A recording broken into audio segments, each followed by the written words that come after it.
Hey guys, स्वागत है आप सभी का एसएससी क्लासेस के इस ऑनलाइन प्लेटफॉर्म पे। दोस्तों, आज हम बात करेंगे 8 जुलाई से संबंधित करंट अफेयर्स के बारे में तथा इसके साथ साथ हम इन प्रश्नों से संबंधित स्ट्रेटजी के क्वेश्चन को भी डिस्कस करेंगे। तो चलिए आज के मोटिवेशनल क्विट के साथ अपने इस वीडियो को शुरू करते हैं। तो दोस्तों, आज का हमारा मोटिवेशनल क्विट है, कामयाबी का जुनून होना चाहिए, मुश्किलों की औकात क्या है। दोस्तों, आपने इस मोटिवेशनल किट को बहुत ही अच्छे तरीके से समझा होगा और आप अपने जीवन में इसे लागू भी करेंगे। तो चलिए आज के पहले क्वेश्चन की तरफ बढ़ते हैं और आज का पहला क्वेश्चन देखते हैं। हमारा आज का पहला क्वेश्चन है दोस्तों, 2019-20 के लिए आयकर रिटर्न भरने की अंतिम तिथि किस तारीख तक बढ़ाई गई है। हमारे ऑप्शन हैं ए 30 नवंबर, बी 30 सितंबर, सी 30 दिसंबर तथा डी 30 अक्टूबर। तो दोस्तों, इसका सबसे सही आंसर है ऑप्शन ए 30 नवंबर। 30 नवंबर तक जो है आयकर भरने की तारीख को बढ़ा दिया गया है। अब दोस्तों हम चलते हैं अपने दूसरे क्वेश्चन की तरफ। तो हमारे दूसरा क्वेश्चन है कि हाल ही में किस राज्य के दिहिंग पट्टकाई वन्य जीव अभयारण्य को राष्ट्रीय उद्यान में अपडेट करने का निर्णय लिया गया है। हमारे ऑप्शन है ए मिजोरम, बी असम, सी मणिपुर, डी नागालैंड। तो दोस्तों, इसका सबसे सही आंसर है ऑप्शन बी असम। हाल ही में असम के दिहिंग पटकाई वन्यजीव अभयारण्य को राष्ट्रीय उद्यान में अपडेट करने की घोषणा केंद्र सरकार द्वारा की गई है। अब चलिए दिहिंग पटकाई वन्यजीव अभयारण्य की लोकेशन देख लेते हैं। तो दोस्तों, ये देखिए, ये है दिहिंग वन्यजीव अभयारण्य की लोकेशन और ये असम ज़िले में स्थित है। असम के जो राज्यपाल हैं वो हैं जगदीश और असम के जो सीएम हैं वो सर्बानंद सोनोवाल हैं और यहाँ की राजधानी है दिसपुर। तो चलिए आज दोस्तों हम अपने अगले क्वेश्चन की तरफ बढ़ते हैं। तो आज का हमारा अगला क्वेश्चन है दोस्तों कि भारत में अपना पहला ब्रांड अभियान इट्स बिटवीन यू लॉन्च किया है, जो अपने निकटतम रिश्तों में भारतीय को दैनिक संवाद करने के लिए वास्तविक कहानियाँ सुनाता है। हमारे ऑप्शन हैं ए इंस्टाग्राम, बी फेसबुक, सी व्हाट्सएप, डी स्नैपचैट। इसका सबसे सही आंसर है दोस्तों बी फेसबुक। हाल ही में जो है फेसबुक ने इस प्रोग्राम को लॉन्च किया है। तो सॉरी दोस्तों, इसका सही आंसर है ऑप्शन सी, हमसे गलती हो गई। अब देखते हैं हम व्हाट्सएप से संबंधित कुछ प्रश्नों के बारे में। दोस्तों, व्हाट्सएप का जो पहली बार ये 2009 में लॉन्च हुआ था। इसका जो इसे 2014 में 19 फरवरी को कैलिफोर्निया में फेसबुक द्वारा 20 अरब डॉलर में खरीद लिया गया था। तो दोस्तों, अपने अगले क्वेश्चन की तरफ बढ़ते हैं। हमारा आज का अगला क्वेश्चन है, ऑल इंडिया रेडियो साप्ताहिक संस्कृत समाचार पत्रिका कार्यक्रम का नाम क्या है। हमारे ऑप्शन हैं संस्कृत पत्रिका, बी संस्कृत पत्रिका, सी संस्कृत साप्ताहिकी, डी संस्कृत साप्ताहिक। तो इसका ऑप्शन सही है दोस्तों ऑप्शन सी। यहाँ पे ऑप्शन में थोड़ी गड़बड़ी कर दी गई है, संस्कृत साप्ताहिका ही इसका सही आंसर होगा दोस्तों। चलिए दोस्तों, हाँ आज के अपने अगले क्वेश्चन की तरफ बढ़ते हैं और आकाशवाणी के बारे में कुछ डिस्कस कर लेते हैं। तो आज आकाशवाणी से संबंधित इसकी जो है स्थापना 1927 में भारत वर्तमान ब्रिटेन में की गई थी तथा इसका ध्येय वाक्य है बहुजन हिताय बहुजन सुखाय। इसका मुख्यालय है नई दिल्ली, भारत में।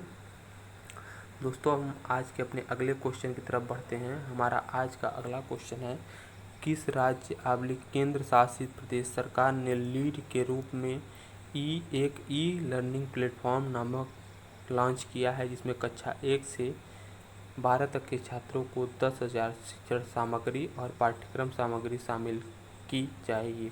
हमारे ऑप्शन है ए पंजाब, बी दिल्ली, सी हरियाणा या डी गोवा। हमारा सबसे सही आंसर है दोस्तों बी दिल्ली। हाल ही में दिल्ली ने ई रिसोर्स मेड एसेबल के माध्यम से सिखाने के लिए ये ऐप लॉन्च किया है। आप देखते हैं दोस्तों, यहाँ के उपराज्यपाल हैं अनिल बैजल, मुख्यमंत्री हैं अरविंद केजरीवाल। तो दोस्तों हम अपने अगले क्वेश्चन की तरफ बढ़ते हैं, उससे पहले हम दिल्ली का मैप देख लीजिए। ये दिल्ली का मैप है दोस्तों। अब अगले क्वेश्चन की तरफ बढ़ते हैं। हमारा आज का अगला क्वेश्चन है दोस्तों, सरकार के स्वामित्व वाली खनन की बड़ी कंपनी NLC इंडिया लिमिटेड और किस कंपनी ने सौर थर्मल पावर परिसंपत्तियों के विकास के लिए संयुक्त उद्यम बनाया है? हमारे ऑप्शन है NTPC लिमिटेड, गेल लिमिटेड, NLC इंडिया लिमिटेड या D steel authority of India limited. इसका सबसे सही आंसर है दोस्तों ऑप्शन सी NLC लिमिटेड। इसका जो ऑप्शन सही है दोस्तों वो है NLC लिमिटेड। तो दोस्तों अब अपने अगले क्वेश्चन की तरफ बढ़ते हैं। हमारा आज का अगला क्वेश्चन है, भारतीय टेक उद्यमियों और स्टार्टअप्स के लिए लॉन्च आस्था निर्भर भारत ऐप इनोवेशन चैलेंज की शुरुआत किसने की है? हमारे ऑप्शन है नरेंद्र मोदी, नितिन जयराम गडकरी, राजनाथ सिंह या अमित शाह। इसका सही ऑप्शन दोस्तों आप लोगों ने यहाँ देख लिया होगा। इसका सही आंसर है ऑप्शन ए, नरेंद्र मोदी जी ने हाल ही में जो है इस ऐप की शुरुआत की है। हमारा अगला क्वेश्चन है दोस्तों, विज्ञान और इंजीनियरिंग अनुसंधान बोर्ड ने देश भर में अनुसंधान इंटर्नशिप क्षमता निर्माण कार्यक्रमों और कार्यशालाओं के लिए एक मंच प्रदान करने के लिए कौन सी योजना शुरू की है?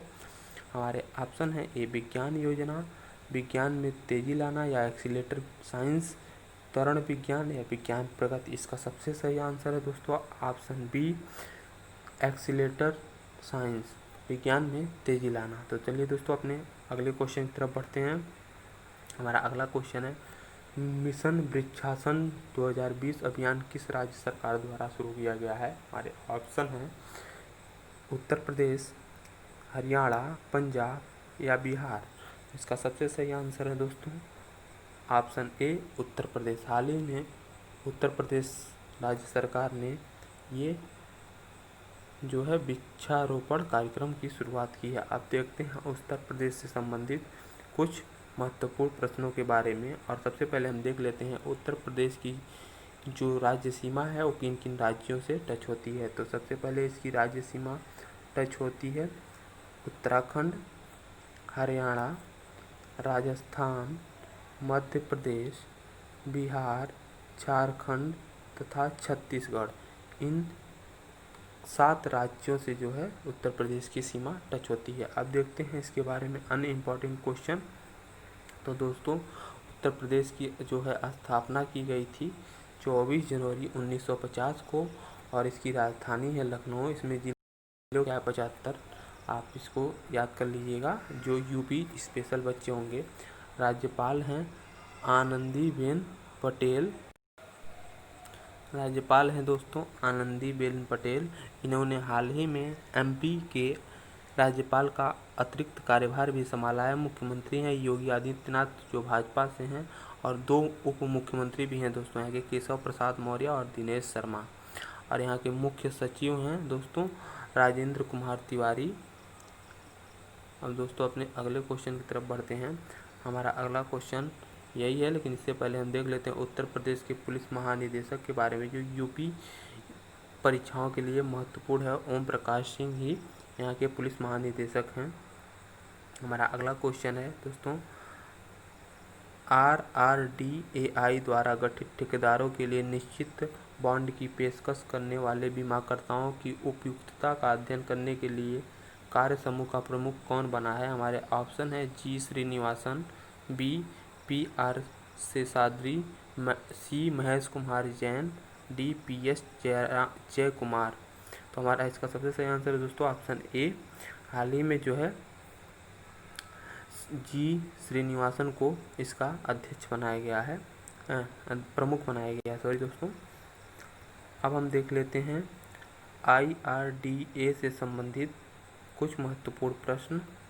तो हमारा चलिए डिस्कशन इसके अध्यक्ष हैं सुभाष चंद्र खुतनिया। इसकी स्थापना 1999 में की गई थी और स्थापना इसकी की गई थी हैदराबाद तेलंगाना में। इसका मुख्यालय भी वहीं है। अब दोस्तों अपने अगले क्वेश्चन की तरफ बढ़ते हैं। हमारा अगला क्वेश्चन है, फ्रांस के नए प्रधानमंत्री के रूप में किसे नियुक्त किया गया है? जैसा कि आप लोगों ने पिछले करंट अफेयर्स में देखा होगा कि हाल ही में फ्रांस के प्रधानमंत्री एडवर्ड फिलिप ने अपने पद से इस्तीफा दे दिया था। उसके बाद वहाँ के नए प्रधानमंत्री बनाए गए हैं कौन, तो हमारे ऑप्शन हैं एनालिसा टर्निलो, एंजेलो साइकोका, मेट्रो आदिन्यूलस, जीन क्रास्टेस। तो इसका सही उत्तर है दोस्तों ऑप्शन डी, जीन कास्टेस। तो चलिए दोस्तों अपने अगले क्वेश्चन की तरफ बढ़ते हैं आज का। और सबसे पहले हम फ्रांस के बारे में कुछ इम्पोर्टेंट फैक्ट देख लेते हैं। दोस्तों चलिए देखते हैं। देखिए फ्रांस मैप में आपको दिख रहा होगा फ्रांस। अब फ्रांस के बारे में बात करते हैं दोस्तों। तो फ्रांस की राजधानी है पेरिस।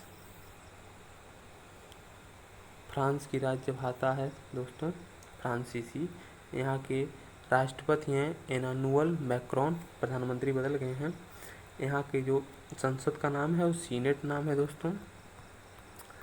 फ्रांसीसी क्रांति, ये आपसे मोस्ट इम्पॉर्टेंट क्वेश्चन पूछ सकता है दोस्तों कि फ्रांसीसी क्रांति कब हुई थी, तो इसका आंसर है 1789 में हुई थी फ्रांसीसी क्रांति। इसने एक लोकतंत्र के क्षेत्र में सुधार लाया था। तो दोस्तों आज के करंट अफेयर सेशन में बस इतना ही।